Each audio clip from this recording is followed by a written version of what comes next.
Day 9 of the 12 days of MLB rankings is finally here, which means it's time to rank every DH from every Major League Baseball team from worst to best. Disclaimer, the DH is towards the bottom of the list. It's random. Some teams just don't have one, so I picked whoever Fangraphs is claiming will be their projected DH. So don't get mad at me about that in the comments. You can get mad about where I rank them. Let me know how you're feeling in the comment section. Don't forget to subscribe to the channel. We are just 3 days away. Christmas Day. I'll be dropping my top 50 players in Major League Baseball. You aren't going to want to miss that. And follow me on all my social media. GiraffeNeckMarc, links are in the description. So without further ado, let's get going to these DHs. Getting the DHs started at number 33, I've got Zach DeLoach of the Chicago White Sox. Some of these guys towards the bottom, honestly, don't know if they're going to be the DHs on opening day, but as of right now, DeLoach is the projected DH for the White Sox. I liked him as a prospect coming out in the 2020 MLB draft, but last year in the 22 games that we saw, I mean, it's not a really fair sample. He had a 209 average, sub 300 on base, 622 OPS for an OPS plus at 79. If you look at his minor league numbers last year, they were okay. They were better than his major league numbers, but still not a lot of power. So I'm not really quite sure what the ceiling is for DeLoach as a DH. Next up at number 32, I've got the projected DH for the Padres, Eggy Rosario. I don't know. Is he going to be the DH? I'm not sure they're going to be rocking a 5'7",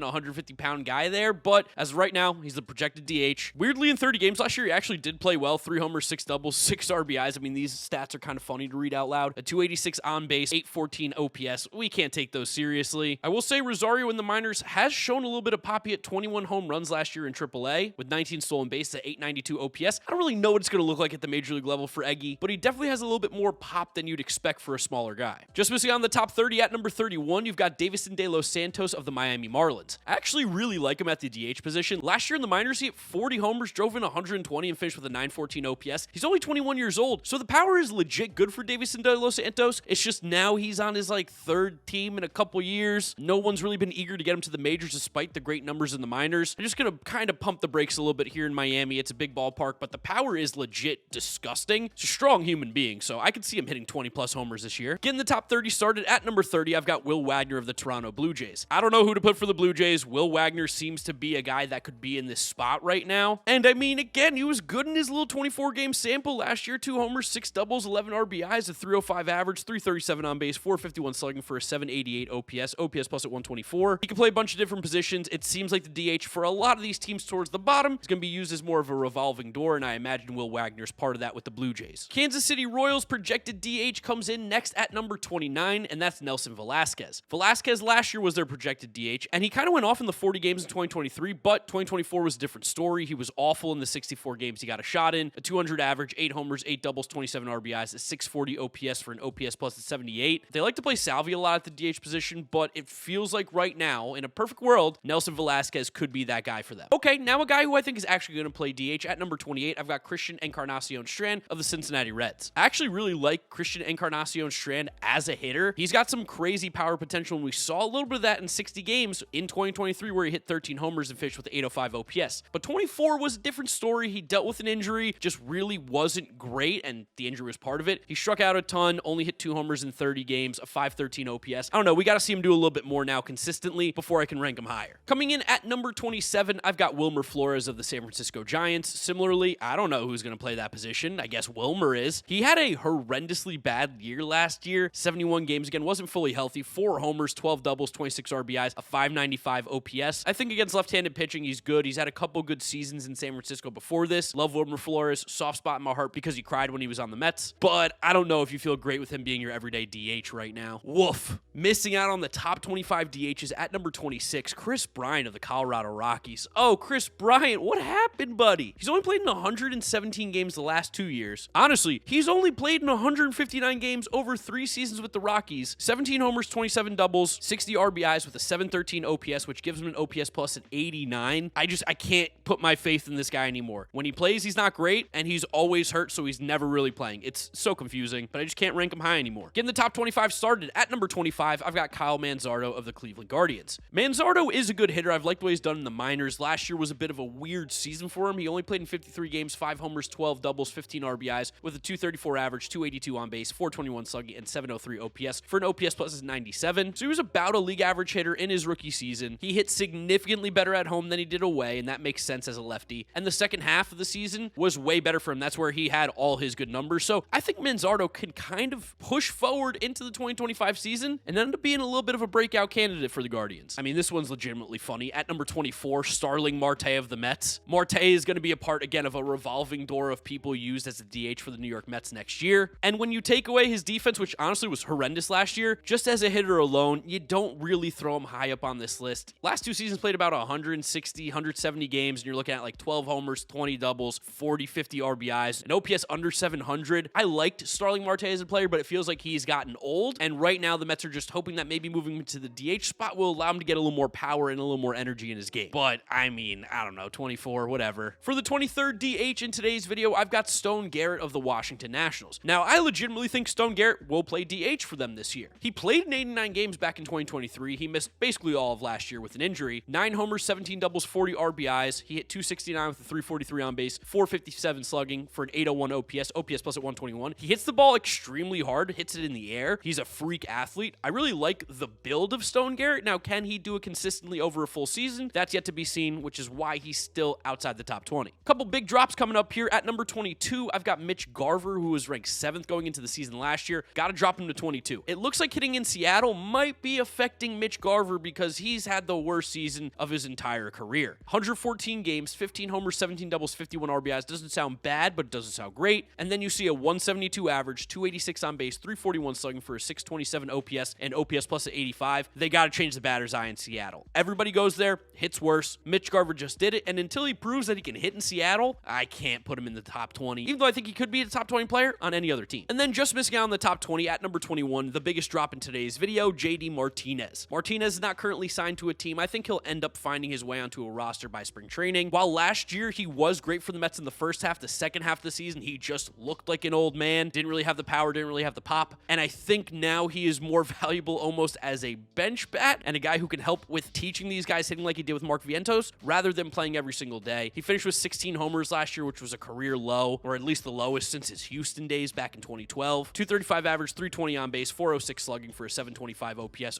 plus at 106. He's still a plus hitter, but a lot of that was carried from the first half of the year. Second half was bad. Getting the top 20 start at number 20, I've got Alec Burleson of the St. Louis Cardinals. Burleson had a nice little year last year. It's just now, when we're talking about DHs, you've got to be an elite hitter. And while he was a little bit better than league average last year, that's not good enough to get higher up on these rankings. 21 homers, 20 doubles, 78 RBIs, and 9 stolen bases is a nice year. A 314 on base, 420 slugging, 735 OPS for an OPS plus at 104. Those are all solid numbers, just not really needle movers right now. Shout out Andrew McCutchen, coming in at number 19. The dude refuses to quit. Looks like he's going to be back with the Pittsburgh Pirates again, because why not? He's born to be a Pirate. And at 37, he had 20 homers, 18 doubles, 50 RBIs, an OPS plus above 100 at 105, a 740 OPS, 328 on base. This is a completely acceptable player right now at the DH position, and he crushes lefties. This isn't a bad player for the Pirates to have on the roster by any means. One of the rare double rankings in my videos, at number 18, Lourdes Gurriel Jr. of the Arizona Diamondbacks. He's actually more valuable as a left fielder because he's pretty good in the outfield with a pretty solid arm. At the DH position, he's fine.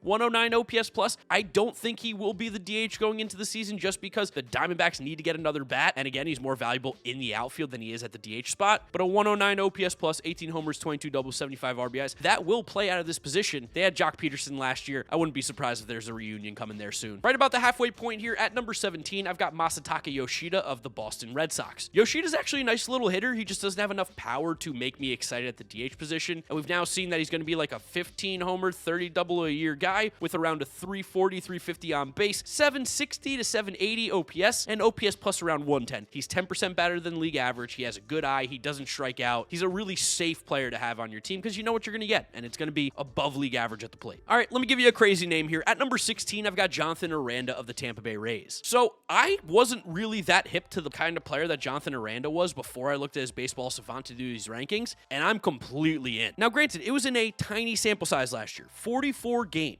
We've seen him play 110 games at the major league level, and technically over those 110, he's a below league average hitter. But this Baseball Savant page was fascinating to me because he doesn't chase, doesn't whiff, walks, doesn't strike out, and he had a 16% barrel rate with some of the hardest average exit velo in baseball in that small sample. Again, Super small sample, everything with a grain of salt, but I want to throw him up here. He could be an exciting player that maybe pops off for the Rays. Keep an eye out for Jonathan Aranda, especially in your fantasy leagues. He plays like 100 different positions as well. Getting the top 15 started at number 15, Ryan O'Hearn of the Baltimore Orioles. O'Hearn's made a nice little career for himself. Last year, a 122 OPS plus player for the second straight season. He is a bit more of a platoon guy. Like, I don't want him facing lefties, but against righties, the dude mashes. 15 homers, 21 doubles, 59 RBIs, a 264 average with a 334 on base, 427 slugging, and a 761 OPS. O'Hearn's a really good player. I'm interested to see what the platoon looks like next year with him, but right now he's a top 15 DH in the league. Coming in at the number 14 spot, I've got Trevor Larnach of the Minnesota Twins, another double up here. He is someone who feels like he could be more of a DH though, just because defensively, Larnach is nothing special out there. But at the plate, he is a good hitter. I like what I've seen from Trevor Larnach. 15 homers, 17 doubles, 52 RBIs in 112 games last year, a 259 average, 338 on base, 434 slugging, and a 771 OPS for an OPS plus at 116. I just think that there's a chance that Trevor Larnach pops off, which is why I give him the slight nod over a guy like Ryan O'Hearn, even though they're honestly pretty identical, I think. Next up at number 13, newly acquired Texas Ranger Jake Burger. I feel like I might be aggressive with Jake Burger here, but I feel like getting out of Miami, going to Texas in a much better lineup, in a much better ballpark, everything's just so much better there. Jake Burger has the chance to pop. And one thing that you gotta love about Jake Burger, he is a barrel king. The dude had a 12% barrel rate last year, crazy bat speed, hits the ball hard consistently. Now he will strike out. He doesn't walk. He's not the greatest athlete, but you don't care. Send Burger up there, tell him to swing the bat, hit some balls over the fence. The Rangers might have gotten a really nice piece here in Jake Burger. And 29 homers, 23 doubles, 76 RBIs with a 760 OPS last year in Miami. Pretty good numbers. Coming in at number 12, we just had Burger. Now we've got Fry, David Fry of the Cleveland Guardians. I know I ranked Manzardo. Fry is going to miss a bit of time at the beginning of the year due to surgery in the offseason. But when he plays, I mean, he was great last year. In 122 games, he was an all-star, 14 homers, 18 doubles, 51 RBIs, a 263 average, 356 on base, 448 slugging, 804 OPS for an OPS plus at 128. He feels like a legit good hitter. And at the DH spot with those numbers, those exit velos, things look very promising for David Fry. Concerned about the surgery, but I have a feeling that when he comes back, he'll still be able to mash. And then just missing on the top 10 at number 11, a big riser, Giancarlo Stanton of the New York Yankees. Giancarlo returned to his old form. After a very disappointing 2023, Giancarlo was 15% better than league average in 114 games, 27 homers, 20 doubles, 72 RBIs, a 233 average, a sub 300 on base is bad, but he had a 475 slugging for a 773 OPS plus at 115. This might sound crazy, but I think the Yankees might end up having a better lineup than they did last year, even though there's no Juan Soto. It just feels like they're going to get more players. He's maybe the worst athlete in all of baseball right now, Stanton. If you watch him run, it looks painful, but somehow at 35 years old, he still hits the ball harder than anybody on the planet and has the craziest bat speed in the league. So yeah, Giancarlo is going to be right outside the top 10. Getting the top 10 started at number 10, a current free agent, Jock Peterson. What a season Jock had with the Diamondbacks last year. Honestly, crazy. 94th percentile in walk rate at 12.2%. He was barreling up the ball like crazy, hitting the ball hard, hitting it in the air. He was one of the best DHs in baseball statistically. Now, he may not have put up the crazy counting numbers, 23 homers, 17 doubles, 64 RBIs, but a 908 OPS with a near 400 on base percentage and a 515 slugging for an OPS plus at 151. Yeah, that'll play. That'll do. Jock Peterson, where's he going to go? I don't know, but somebody's going to pay him for those numbers for sure. Dropping down a few spots here at number 9, I've got Jorge Soler of the Los Angeles Angels. I still don't understand this trade from the Angels' perspective, but I will say Jorge Soler is a good hitter. Jorge Soler is one of their better hitters. He makes their team theoretically better. While last year wasn't perfect, of course, when he got to the Braves, he was instantly better, a 134 OPS plus in 49 games. Overall in the year, 21 homers, 34 doubles, 64 RBIs, a 241 average, 338 on base, 442 slugging for a 780 OPS and an OPS plus at 121. This is 20% better than league average hitter. I think going to Anaheim is actually going to be a good spot for him hitting-wise. I could see him having some success there with the power numbers. And seriously, 2023, 36 home runs in Miami. Guy's got some of the best raw power in the game. For the 8th best DH in Major League Baseball, Chicago Cubs, Seiya Suzuki. I'm a huge Seiya fan. I stan Seiya Suzuki. It's one of the jerseys I own. Defensively has always kind of been the weak part in his game, but now at DH, a guy who gives you 20 homers, 25 doubles, 70 RBIs, and 15 stolen bases a year, a 280 average, 360 on base, 480 slugging for an 848 OPS plus at 138, second straight season of an OPS plus above 130. Yeah, Seiya's kind of a dog.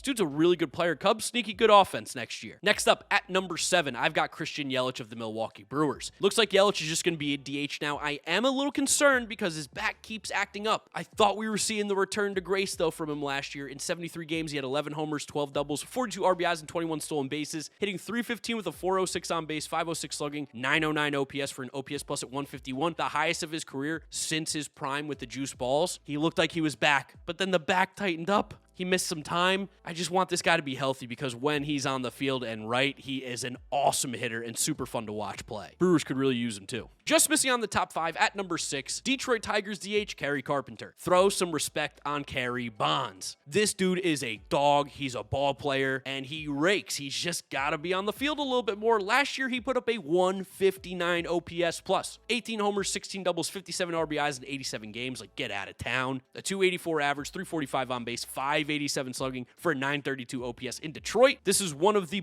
best hitters in baseball in a vacuum. Obviously, he's not the level of some of the actual elite best hitters, but in terms of just sheer bat-to-ball skills, Kerry Carpenter's super underrated. Getting the top 5 DHs started at the number 5 spot, Kyle Schwarber of the Philadelphia Phillies. He did it again. Kyle Schwarber is just a really good hitter. 38 homers, 104 RBIs. He walked the National League best 106 times last season. A 248 average, which is the highest of his career since 2021. 366 on base, 485 slugging for 851 OPS. OPS plus at 137. He had a better year and moved down. That's how good the guys above him were last season. Kyle Schwarber is legitimately a freak. I know he strikes out a lot, but he got on base more than Luis Arraez last year, who hit 300. Just keep that in mind when you bring up the Luis Arraez stuff. I'm an all-time hater. Kyle Schwarber, absolute stud, top 5 DH in the game. For the 4th best DH, Marcell Ozuna of the Atlanta Braves. It's really frustrating that this guy is so good. Couldn't happen to a worse guy. 39 homers, 31 doubles, 104 RBIs. I mean, oh God, he's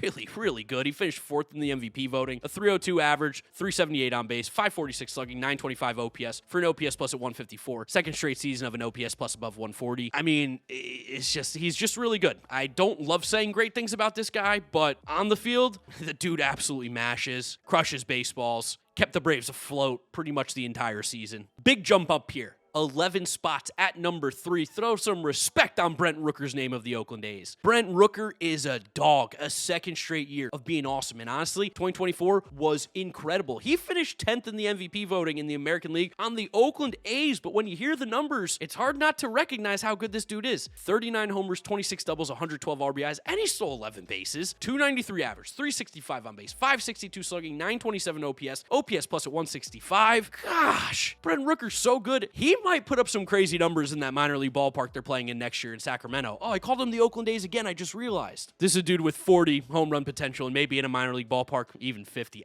I don't know. It's going to be crazy for Brent Rooker. If the A's really want to cash in, they could get a ton for this guy right now. I know a lot of teams that'd be picking up the phone and making that call. I'm not going to say just missing out at number 1 because there's a huge difference, but at number 2, Yordan Alvarez of the Houston Astros, which is crazy because these numbers are out of control and he's still not really close to the guy at number 1. Yordan last year was healthy, and look what he did. 35 homers, 34 doubles, 86 RBIs. He tripled his career stolen base number last year. A 308 average, a 392 on base, 567 slugging for a 959 OPS, OPS plus at 172, 9th in the MVP voting, all-star. Your daddy is just, he's so good. Air Yordan just mashes and he's 27 years old. What a freak. And what's crazy is he's not even close to the best DH in the game because, of course, coming in at number 1 is Shohei Ohtani. Shohei Ohtani won the MVP as a DH for the first time ever. No one's ever done that as a pure DH because if you remember, he pitched in 2023. But in 2024 with the Dodgers, DHing only, and he had a 54 home run, 59 stolen base season with 130 RBIs. By the way, he hit first a lot of the year and drove in 130, 38 doubles, 310 batting average, 390 on base, 646 slugging, 1036 OPS for an OPS plus at 190. I want to say expletives here. The guy is just, I honestly don't know if he's from this planet. I know he's from Japan. I'm starting to believe that Japan doesn't exist. This guy has to be an alien. He's just so good. And he might pitch this year. Like, what?